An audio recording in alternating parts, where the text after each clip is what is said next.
आपण पण जरा टोपी आणाय. तर ह्या भावानं बी टोपी आणली होती, मग आपण पण आणली आणि घातली.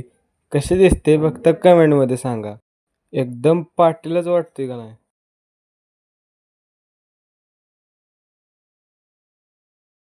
पाटीलगिरी झाल्यावर थोडस जरा बसलो. आता म्हणलं टाइमपास करायचं तर काय नाही, स्वतःच फोटो जरा थोडा अजून काढून घेतलं. तुम्हाला जर पाटील आला गाण्यावर एडिट बघायचं असेल तर माझ्या इंस्टाग्राम अकाउंटला फॉलो करा. त्यानंतर आपल्या सर्वेश भाऊला पण सेम टोपी पाहिजे होती, म्हणून त्याला पण घेऊन आलो आणि त्याला पण एक टोपी दिली.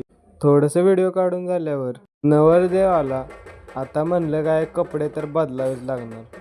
या सगळ्यांनी पण कडक ड्रेस घातला होता, आपण पण ड्रेस घातला. व्हिडिओच्या शेवटला तुम्हाला माझे इंस्टाग्राम अकाउंट तर भेटेलच, जाऊन माझ्या इंस्टाग्राम अकाउंटला फॉलो करा. आणि या सिरीजचा हा शेवटचाच व्हिडिओ होता. भेटूया तुम्हाला पुढच्या ब्लॉगमध्ये. बाय.